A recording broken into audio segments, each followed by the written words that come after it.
નમસ્તે વાલા વિદ્યાર્થી મિત્રો, સહજાનંદ વિદ્યાલય નવા નરોડા દ્વારા આયોજિત ડિજિટલ એજ્યુકેશન શ્રેણીમાં આપ સૌ વિદ્યાર્થી મિત્રોનું હાર્દિક સ્વાગત છે. વિદ્યાર્થી મિત્રો, ગયા તાસની અંદર આપણે પાઠ 7 વિશે આપણે સમજૂતી મેળવી હતી. પાઠ 7 આપણે જોયું, એમાં ગુપ્તયુગ અને અન્ય શાસકો, એને આપણે સ્વાધ્યાયની પણ ગયા તાસની અંદર ચર્ચા કરી હતી. તો વિદ્યાર્થી મિત્રો, હવે આજે અહીંયા આપણે જે દ્વિતીય સત્રનો 8મો પાઠ એટલે કે ધોરણ 6 સામાજિક વિજ્ઞાનની અંદર ધોરણ 6 સામાજિક વિજ્ઞાન એની અંદર પાઠ 8 ભારત વર્ષની ભવ્યતા, આ વિશે આજે આપણે ચર્ચા કરવાની છે. ભવ્યતા એટલે આપણે ભવ્યતાનો અર્થ જ આપણને સમજણ પડે કે ભવ્યતા એટલે સમૃદ્ધિ, જેને કહીએ છીએ આપણે કે પ્રાચીન સમયમાં જે ભારત સોનેરી મુલ્ક કહેવાતો હતો, એટલે કે સોને કી ચીડિયા કહેવાતી હતી, એટલે એ ભારતમાં સમૃદ્ધિ હતી. અને ભારતની સમૃદ્ધિ જોઈને જ જે વિદેશી શાસકો કહે એ ભારત ઉપર આક્રમણ કરી અને ભારતની ધન સંપત્તિ લૂંટી જતા હતા. એ પણ આપણે આગળના પાઠોની અંદર ચર્ચા કરેલી છે, બરાબર. તો એટલે ભારત દેશ પ્રાચીન સમયથી એટલો સમૃદ્ધ હતો એમ કે જેનું વર્ણન વખતો વખત આવેલા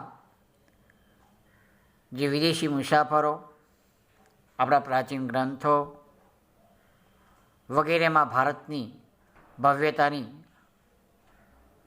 ભરપૂર પ્રશંસા કરેલી છે. તો અહીંયા આપણે આજે પાઠ 8ની અંદર ભારત વર્ષની ભવ્યતા વિશે આજે આપણે અહીંયા ચર્ચા કરવાની છે. તો અહીંયા જે વિદ્યાર્થી મિત્રો કે પાષાણ કાળથી, પાષાણ એટલે પથ્થર, કે જે સમયમાં માનવ વધારે ઉપયોગ પથ્થરોનો કરતો હતો, એટલે એ સમયને આપણે પાષાણ યુગ કહીએ છીએ. એટલે કે પાષાણ યુગથી લઈને લગભગ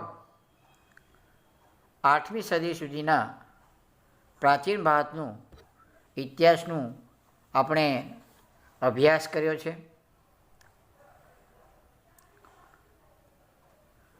વિભિન્ન કાળની સંસ્કૃતિ, તેના શાસકો વિશે આપણે આગળના પાઠમાં પણ માહિતી મેળવી. એટલે કે આપણા વિભિન્ન સમયમાં ની આપણી ભારતીય સંસ્કૃતિ છે અને જે શાસકો થઈ ગયા ભારતમાં, એ શાસકો વિશે પણ આપણે આગળના પ્રકરણની અંદર ચર્ચા કરી ગયા છીએ. તો ભારત એક ઉપખંડ જેવું મોટું રાષ્ટ્ર છે. ઉપખંડ એટલે કે એક ખંડ જેને કહેવાય છે, એનાથી નાનો. ઉપ એટલે નજીક, ખંડની નજીકનો ભાગ, ઉપ એટલે નજીક થાય, બરાબર, નાનો.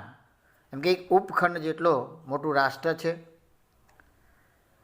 પ્રાચીન કાળથી જ અનેક જાતિ, પ્રજાતિઓ, સમૂહો આ દેશની સમૃદ્ધિ આકર્ષાય આ દેશમાં આવતા હતા. એટલે કે પ્રાચીન કાળથી કેટલી જાતિઓ, પ્રજાતિઓ, સમૂહ આપણા દેશની સમૃદ્ધિ જોઈ અને આકર્ષાતા અને ભારતમાં આવતા હતા.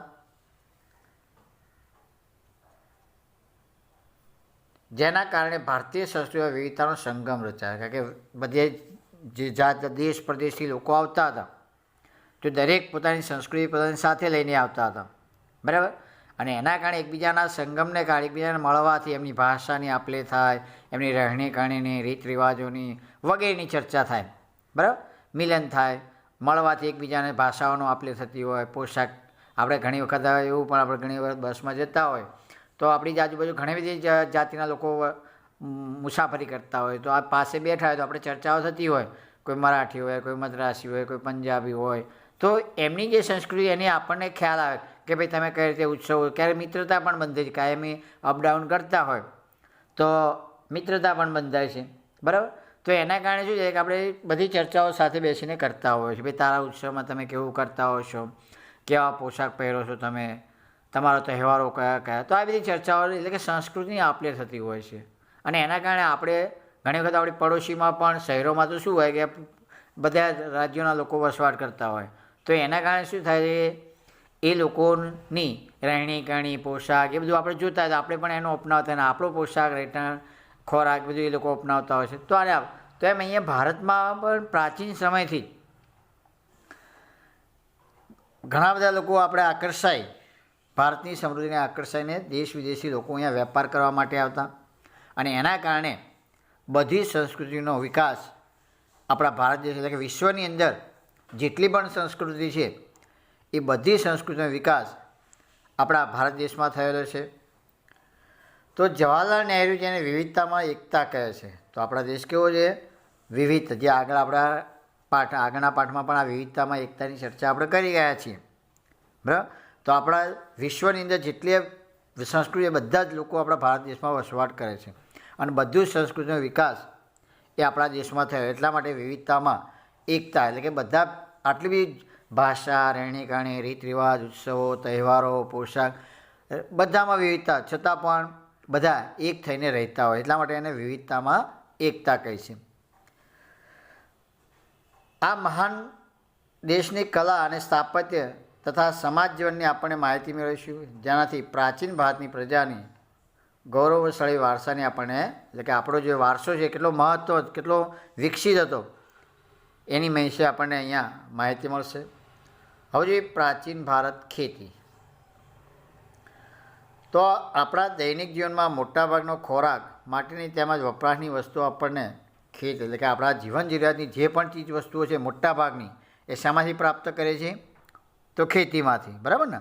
કારણ કે કોઈ પણ એવી વસ્તુ નથી જે ખેતીમાં પણ થતી ન હોય, બરાબર. પછી એને આપણે ઔદ્યોગિક એકમમાં લઈ જઈ અને એને જુદા જુદા ભાગમાં ફેરવી અને આપણે ઉપયોગી વસ્તુ બનાવવામાં આવતી હોય છે. પણ મૂળ તો એનું મૂળ સ્થાન કયું છે, કાચી ધાતુ કોણે છે, કાચી વસ્તુ કઈ છે, તો ખેત ઉત્પાદનમાંથી.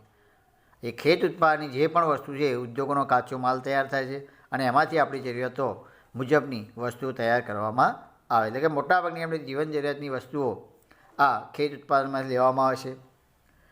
ખેતીની શરૂઆત પ્રાચીન ભારતમાં થઈ હતી. ખેતીની શરૂઆત થઈ એના પણ ઘણા બધા આપણો જે હડપ્પાની સંસ્કૃતિ, સિંધુ ખીણની સંસ્કૃતિ જ્યારે વિકાસ થયો એમાં પણ આપણે ખેતીની ચર્ચાઓ થઈ કે ખેતીની શોધ થયા પછી આદિમાનવના જીવનમાં કેવું કેવું પરિવર્તન આવ્યું એના વિશે આપણે ચર્ચા આગળના પાઠોમાં પણ કરેલી છે, બરાબર.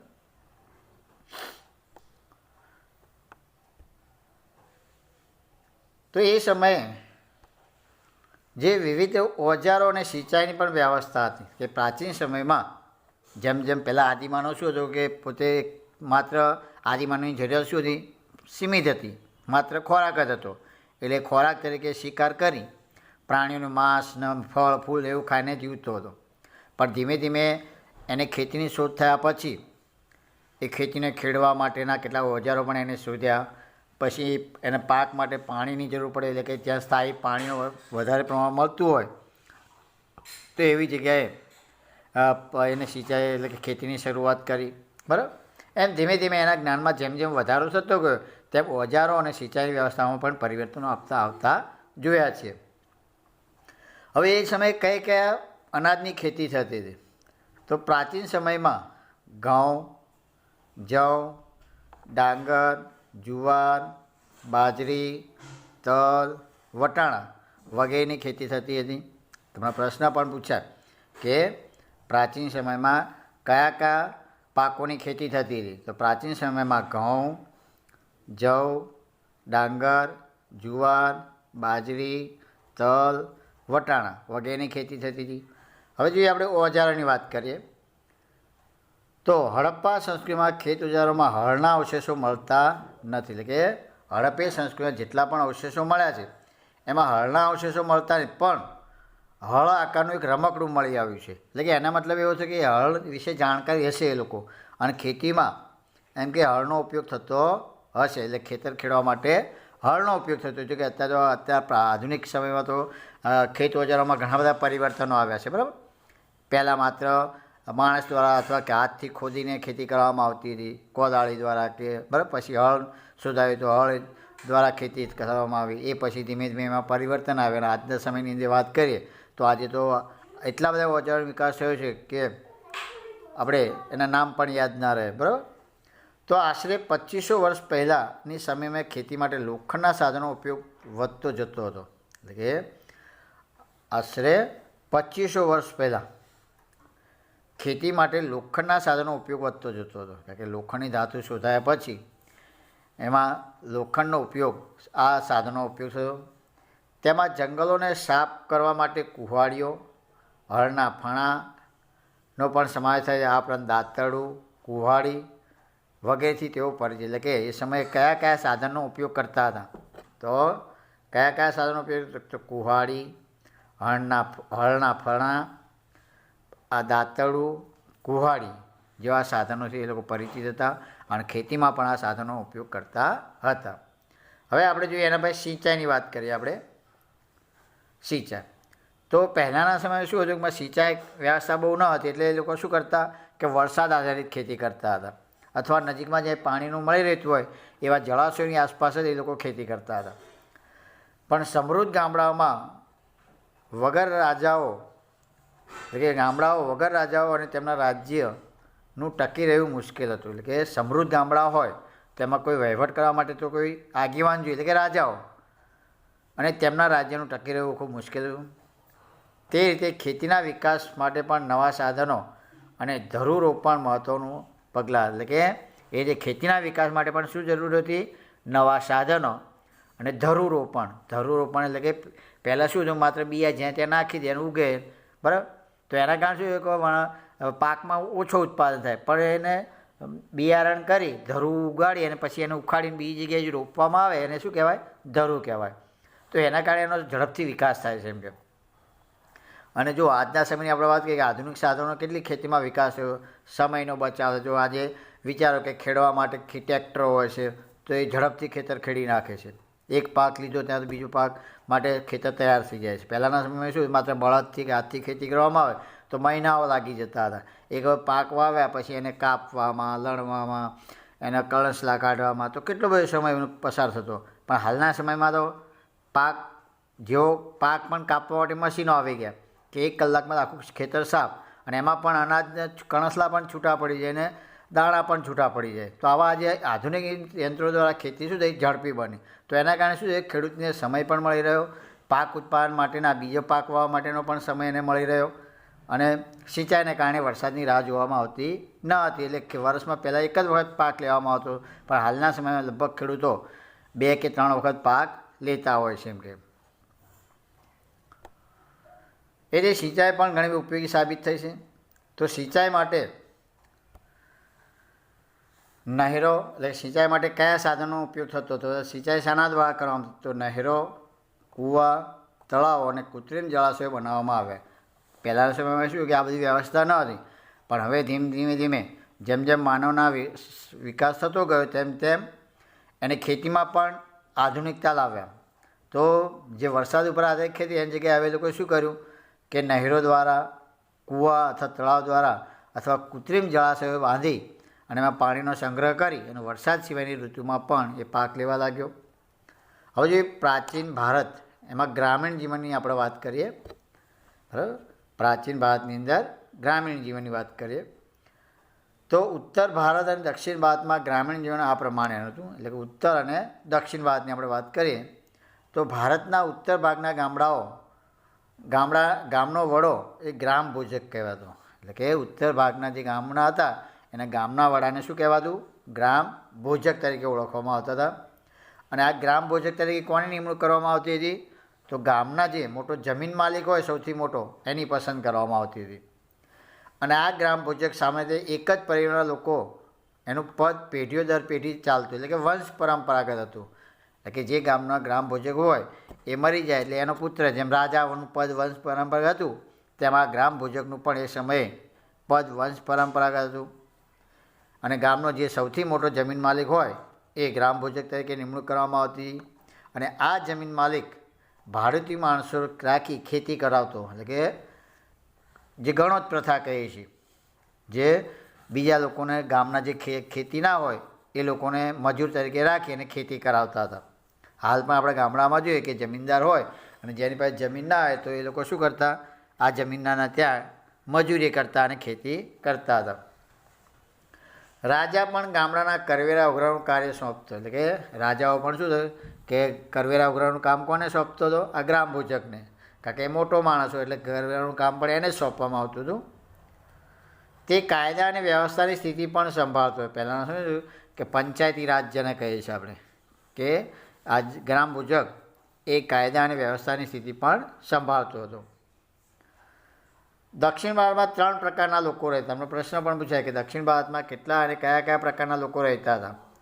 તો 3 પ્રકારના હતા. મોટા જમીનદારો, નાના ખેડૂતો અને જમીન વિહોણા મજૂરો, જેને દાસ પ્રથા કહી છે. તો આમ 3 પ્રકાર હતા.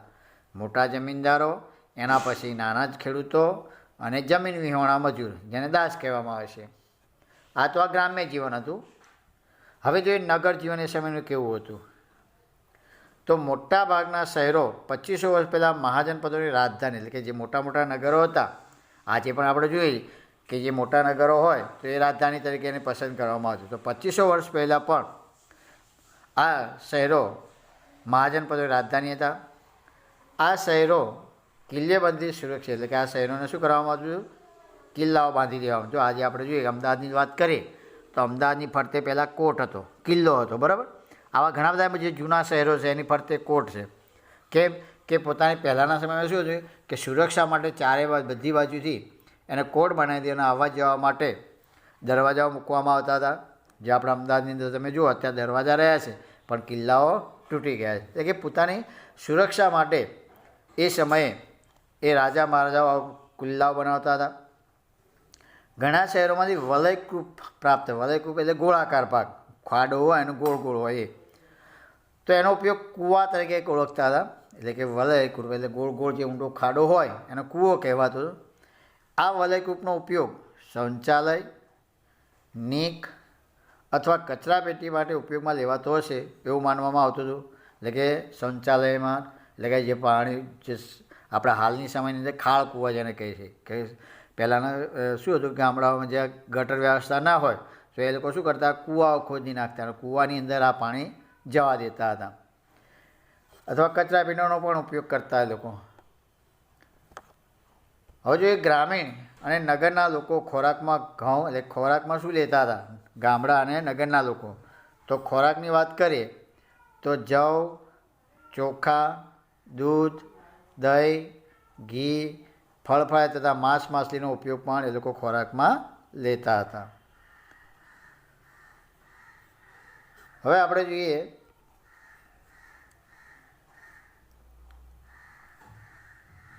કે પુરુષો અને સ્ત્રીઓ સામે જે 2 વસ્ત્ર, એટલે પોશાકની વાત કરીએ આપણે કે લોકો પોશાકમાં શું પહેરતા હતા. તો સ્ત્રી અને પુરુષો 2 વસ્ત્રો પહેરતા હતા.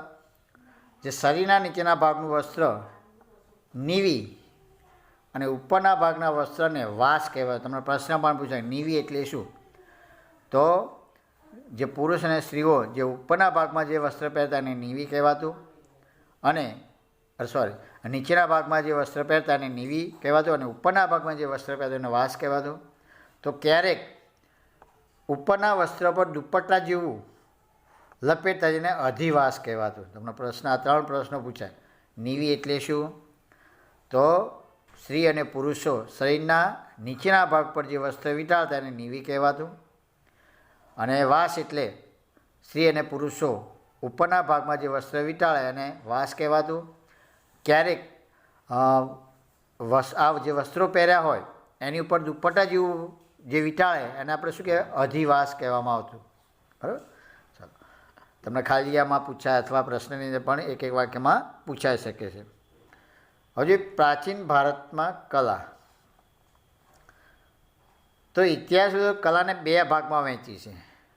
તમારો પ્રશ્ન પણ હોય કલાના કેટલા ભાગ છે અને કયા કયા? તો ઇતિહાસકારોએ કલાને બે ભાગમાં વહેંચ્યા છે. એક લલિત કલા અને બીજી છે નિદર્શન કલા. બરાબર. હવે નિદર્શન એટલે કે લલિત કલામાં શાનો સમાવેશ થાય છે એવો પણ પ્રશ્ન પૂછાય. તો લલિત કલામાં ચિત્ર, સાહિત્ય, સ્થાપત્ય, સંગીત, માટીકલા વગેરેનો પણ સમાવેશ થાય છે. બરાબર. શાનો સમાવેશ થાય છે? તો ચિત્ર, સાહિત્ય, સ્થાપત્ય, સંગીત, માટીકલા વગેરેનો સમાવેશ થાય છે. જ્યારે નિદર્શન કલામાં તો નૃત્ય અને નાટકનો સમાવેશ થાય છે. તો આમ બે રીતે ત્રણ પ્રશ્નો આમાં જ થાય કે ઇતિહાસકારો કલાને કેટલા ભાગમાં વહેંચે અને કયા કયા? તો ઇતિહાસકારો કલાને બે ભાગમાં વહેંચે છે, લલિત કલા અને નિદર્શન કલા. અને ત્રીજો પ્રશ્ન થાય કે લલિત કલામાં શાનો સમાવેશ થાય છે? તો લલિત કલામાં ચિત્ર, સાહિત્ય, સ્થાપત્ય, સંગીત, માટીકલા.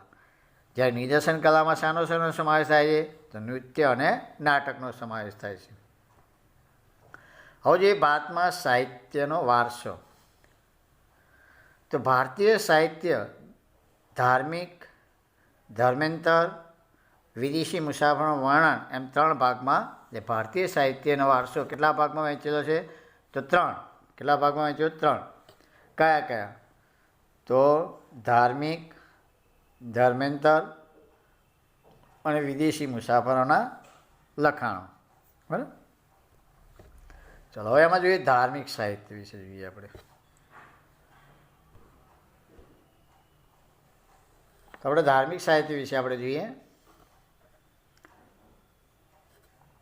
તો ધાર્મિક સાહિત્ય, તો ભારતમાં સૌથી પ્રાચીન ધાર્મિક સાહિત્ય કયો છે? વેદોનો. એટલે આપણે સૌથી પ્રાચીન સાહિત્ય કયું છે? તો વેદ. તો વેદ કેટલા છે? તો વેદ કેટલા? 4 છે. કેટલા છે? 4. તો આપણે પ્રશ્ન મળે વેદ કેટલા છે ને કયા કયા? તો વેદ 4 છે. કયા કયા? તો ઋગ્વેદ, યજુર્વેદ, સામવેદ, અથર્વવેદ. તો આ 4 વેદ છે. એમાં ઋગ્વેદ એ સૌથી પ્રાચીન વેદ કહેવામાં આવે છે. વેદોને સમજવા માટે બ્રાહ્મણ ગ્રંથો અને આરણ્યકોની રચના, એટલે કે વેદોને સમજવા માટે શાની રચના કરવામાં આવી છે? તો વેદોને સમજવા માટે બ્રાહ્મણ ગ્રંથો અને આરણ્યકોની રચના કરવામાં આવી છે. તો આ આરણ્યકો કયા કયા છે? તો શતપથ બ્રાહ્મણ, ગોપથ બ્રાહ્મણ અને બૃહદારણ્યક એ સૌથી અગત્યના છે. હવે આ સિવાય પણ રામાયણ અને મહાભારત જેવા મહાન કાવ્યોની રચના થઈ. તમે રામાયણ અને મહાભારત તો તમે ટીવી સિરિયલોમાં પણ જોયેલા છે. બરાબર ને? તો રામાયણ અને મહાભારત એ બંને મહાકાવ્યો પ્રાચીન ભારતીય સમાજ, સંસ્કૃતિ અને ધર્મનો ત્રિવેણી સંગમ છે. તો તમને એમ પણ પ્રશ્ન પૂછાય કયા મહાકાવ્યો ભારતીય સમાજ, સંસ્કૃતિ અને ધર્મનો ત્રિવેણી સંગમ છે? તો રામાયણ અને મહાભારત. તો મહાભારતની રચના કોણે કરી? તો વેદવ્યાસે કરી. કોને કરી હતી? વેદવ્યાસે. હવે આ મહાભારત શરૂઆતમાં કયા નામે ઓળખાતું હતું? તો જય સંહિતા નામે ઓળખાતું. કયા નામે? જય સંહિતા નામે. પછી એમાંથી શ્લોકોની રચના વધતા જતા એનું પછી મહાભારત કરવામાં આવ્યું. જે વિકસિત જતા કેટલા? લગભગ 1 લાખ શ્લોકોનું મહાભારત થયું. કેટલા? 1 લાખ શ્લોક મહાભારતની અંદર છે. તો તે જે વાલ્મીકી સંચિત રામાયણના પણ ભગવાન શ્રીરામની કથાની સાથે આદર્શ સમાજ જીવન અને નૈતિક ધોરણનું ચિત્રણ થયું. તો આપણે જોઈએ કે વાલ્મીકી દ્વારા રામાયણની રચના કોણે કરી હતી? વાલ્મીકીએ. તો આજે પણ આપણે રામને પૂજા કરીએ છીએ. બરાબર ને? મહાભારતની પણ સિરિયલો જોઈએ છીએ, રામાયણ પણ આપણે જોયેલી છીએ. બરાબર ને? હવે જોઈએ ઉપનિષદો કેટલા હતા? તો 108 હતા. કેટલા હતા? 108. જે ભારતીય ચિંતનના મહામૂલા ગ્રંથો છે. તો કંઠ, કેન, પ્રશ્ન, મુંડક, માંડુક્ય, ઈવાવાસ્યમ અને સાંદોગ્ય જેવા ઉપનિષદો ભારતના તત્વજ્ઞાનના મહાન ગ્રંથોમાં. પ્રશ્ન પણ પૂછાય કે ભારતના તત્વજ્ઞાનના મહાન ગ્રંથો કયા છે? તો કંઠ, પ્રશ્ન, મુંડક, માંડુક્ય, ઈવાવાસ્યમ અને સાંદોગ્ય જેવા ઉપનિષદો ભારતના તત્વજ્ઞાનના મહાન ગ્રંથોમાં પ્રશ્ન પણ પૂછાય કે ભારતના તત્વજ્ઞાનના મહાન ગ્રંથો કયા છે? તો કંઠ, કેન, પ્રશ્ન, મુંડક, માંડુક્ય, ઈશાવાસ્યમ અને સાંદોગ્ય. તો આ ભારતના તત્વજ્ઞાન મહાન ગ્રંથો છે. પુરાણોની સંખ્યા 18 છે. એટલે પુરાણો કેટલા છે? 18 પુરાણો છે. એમાં મુખ્ય પુરાણો કયા? તો વિષ્ણુ પુરાણ, ગરુડ પુરાણ, વાયુ પુરાણ, મત્સ્ય પુરાણ. તમે આવા દાદા દાદી પાસે પણ આવી વાત સાંભળો તો તમને પુરાણો વિશે સમજૂતી આપશે. કારણ કે આપણે તમે તો હજુ આ શબ્દો સાંભળ્યા નહીં હોય, પણ પુરાણો કેટલા છે? 18 જેટલા પુરાણ. એમાં મુખ્ય પુરાણની વાત કરીએ તો વિષ્ણુ પુરાણ, ગરુડ પુરાણ, વાયુ પુરાણ, મત્સ્ય પુરાણ. આ પુરાણોની ચર્ચા આપણે ઘણી વખત સાંભળેલી હોય છે. એમ કે આ ઉપરાંત ભાગવત પણ વિશિષ્ટ ગ્રંથ કહેવા તરીકે ઓળખાય છે. એટલે કે ભાગવત પણ એક વિશિષ્ટ ગ્રંથ તરીકે આપણે પ્રખ્યાત છે. હવે બૌદ્ધ અને જૈન ધર્મની વાત કરીએ આપણે તો એના પણ મહાન ગ્રંથોમાંથી આપણને સમાજ જીવન અને ધર્મની માહિતી, એટલે બૌદ્ધ ધર્મ અને જૈન ધર્મના પણ જે ગ્રંથો છે એમાંથી આપણને સમાજ જીવન અને ધર્મની માહિતી મળે છે. બૌદ્ધ ધર્મના મૂળ ગ્રંથોને ત્રિપિટક, એટલે કે બૌદ્ધ ધર્મનો મૂળ ગ્રંથ કયો છે? ત્રિપિટક. તેમાં જુદા 10 પિટક છે. એમાં સૂત પિટક, જેને સૂત્ર પણ કહેવાય છે, વિનય પિટક અને અભિધમ પિટકનો સમાવેશ. કયા કયા પિટક? એટલે કે બૌદ્ધ ધર્મનો મૂળ ગ્રંથ કયો છે? તો ત્રિપિટક. તો આ ત્રિપિટક કયા છે? તો ત્રિપિટક કયા? તો સૂત પિટક, વિનય પિટક અને અભિધમ પિટક. આ 3 પિટકોનો સમાવેશ થાય છે. આ સિવાય પણ જાતકથાઓ,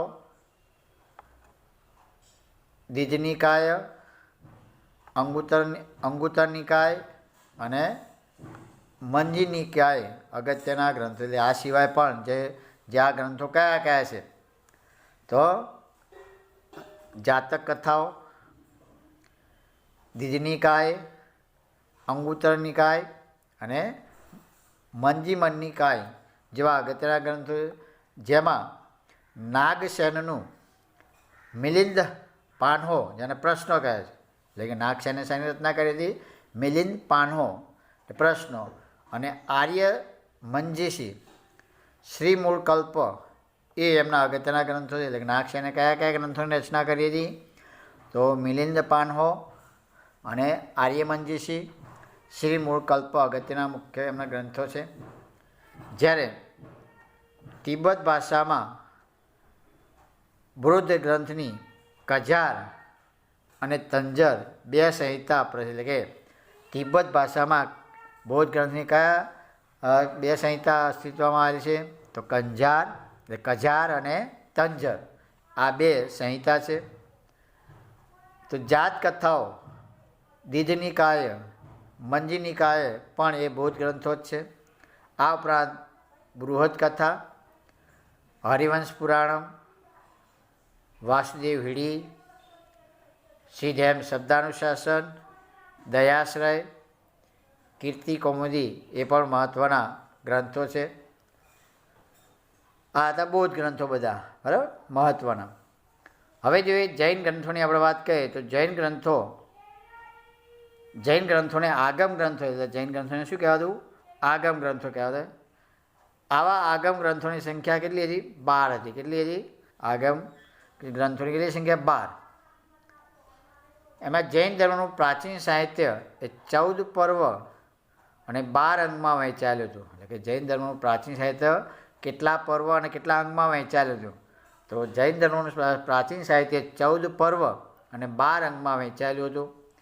એમાં મુખ્ય ગ્રંથોમાં આગમો, આચારાંગ અને વૈતાલિક, દર્શાવૈતાલિક સૂત્ર એના મુખ્ય મહત્ત્વના ગ્રંથો હતા જૈનોના.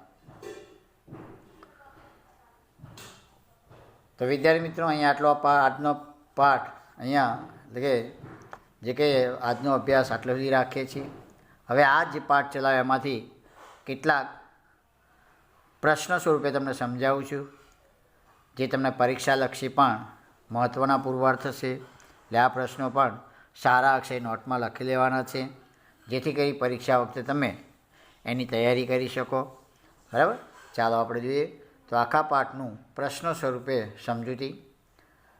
તો અહીંયા આપણે જોઈએ કે આ પહેલો તાસ છે, આપણે 8મા પાઠનો પહેલો તાસ એટલે 8.1. તો હવે પહેલો પ્રશ્ન આપણે જોઈએ કે ભારતીય સંસ્કૃતિમાં વિવિધતાનો સંગમ સાથી રચાયો. કે ભારતીય સંસ્કૃતિમાં વિવિધતાનો સંગમ સાથી રચાયો. તો પ્રાચીન કાળથી જ અનેક જાતિ, પ્રજાતિઓ, સમૂહો આ દેશની સમૃદ્ધિથી આકર્ષાઈને આ દેશમાં આવતા રહ્યા હતા, જેના કારણે ભારતીય સંસ્કૃતિમાં વિવિધતાનો સંગમ જોવા રચાયો છે. એમ કે પ્રાચીન કાળથી અનેક જાતિ, પ્રજાતિઓ, સમૂહો આ દેશની સમૃદ્ધિ આકર્ષાઈને આ દેશમાં આવતા રહ્યા, જેના કારણે ભારતીય સંસ્કૃતિમાં વિવિધતાનો સંગમ રચાય. કારણ કે બીજા દેશના લોકો અહીં આવે તો જેમ આગળ પાઠમાં પણ મેં સમજાવ્યું તમને કે એ લોકો અહીંયા આવતા, એમની સંસ્કૃતિ, ભાષા, રીત રિવાજ વગેરેને આપલે થતી, અને આ રીતે આપણી સંસ્કૃતિના વિવિધ સંસ્કૃતિનો સંગમ થયો. હવે જે બીજો પ્રશ્ન, પ્રાચીન સમયમાં ભારતમાં કયા કયા પાકોની ખેતી થતી હતી? પ્રાચીન સમયમાં ભારતમાં કયા કયા પાકોની?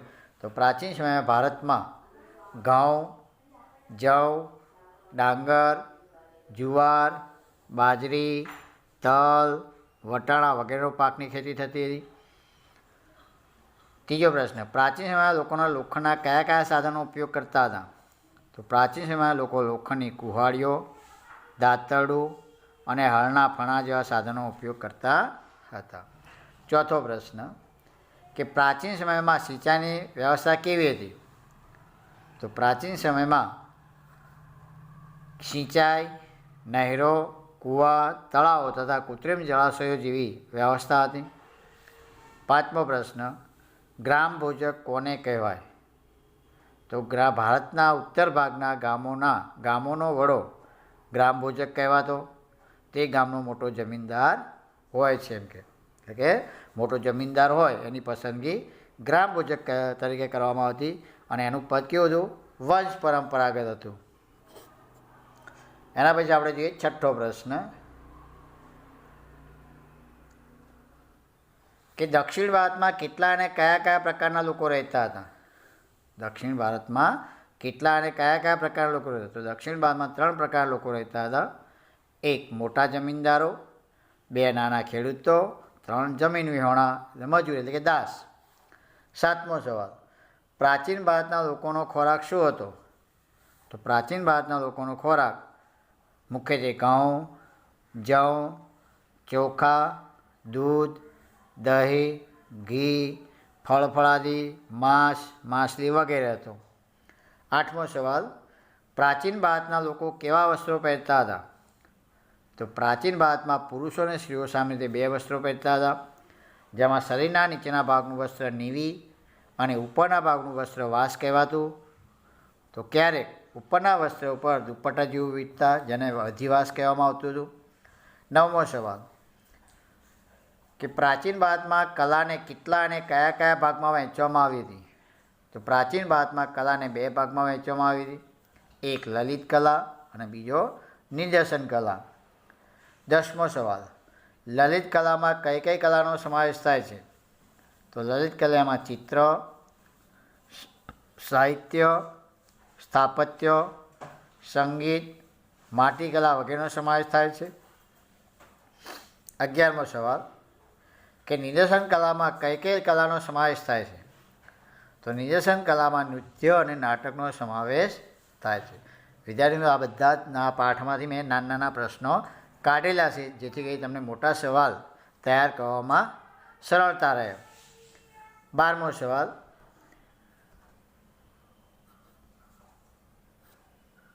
કે ભારતીય સાહિત્યને કેટલા અને કયા કયા ભાગમાં વહેંચવામાં આવ્યું છે?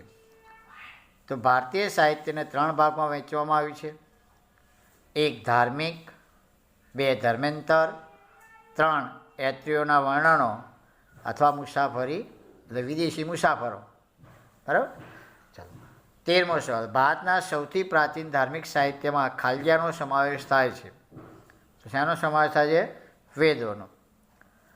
14મો સવાલ વેદો કેટલા છે અને કયા કયા?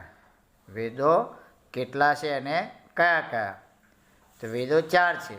કયા કયા? તો ઋગ્વેદ, યજુર્વેદ, સામવેદ અને ચોથો છે અથર્વવેદ. આ 4 વેદો છે. 15મો, વેદોને સમજવા માટે કયા ગ્રંથોની રચના કરવામાં આવી હતી?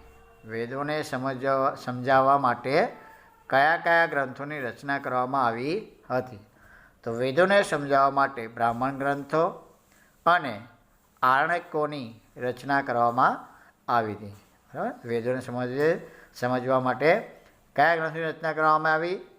તો વેદોને સમજાવવા માટે બ્રાહ્મણ ગ્રંથો અને આરણ્યકોની રચના કરવામાં આવી. 16મો સવાલ, કયા 2 મહાકાવ્યો ભારતીય સંસ્કૃતિ, સમાજ અને ધર્મનો ત્રિવેણી સંગમ છે? કયા 2 મહાકાવ્યો ભારતીય સંસ્કૃતિ, સમાજ અને ધર્મનો ત્રિવેણી સંગમ છે? તો રામાયણ અને મહાભારત. આ બંને મહાકાવ્યો ભારતીય સંસ્કૃતિ, સમાજ અને ધર્મનો ત્રિવેણી સંગમ છે એમ કે. 17મો સવાલ, વેદવ્યાસ રચિત મહાભારત પ્રારંભમાં ખાલિયાથી ઓળખાતું હતું? તો વેદવ્યાસ રચિત મહાભારત પ્રારંભમાં જય સંહિતાથી ઓળખાતું હતું. 18મો સવાલ, ભારતમાં ખાલિયા શ્લોકો છે, મહાભારતમાં ખાલિયા શ્લોકો છે તો કેટલા છે? લગભગ 1 લાખ જેટલા લોકો છે. કેટલા?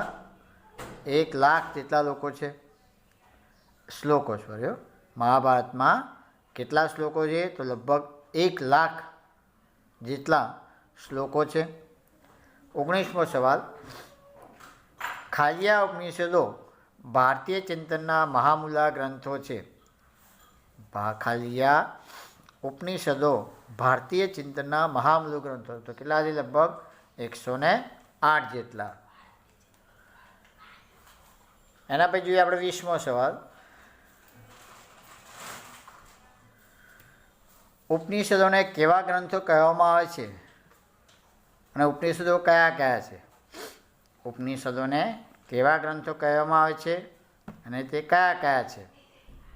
તો ઉપનિષદોને ભારતના તત્વજ્ઞાનના ચિંતનના મહાન ગ્રંથો કહેવામાં આવે છે.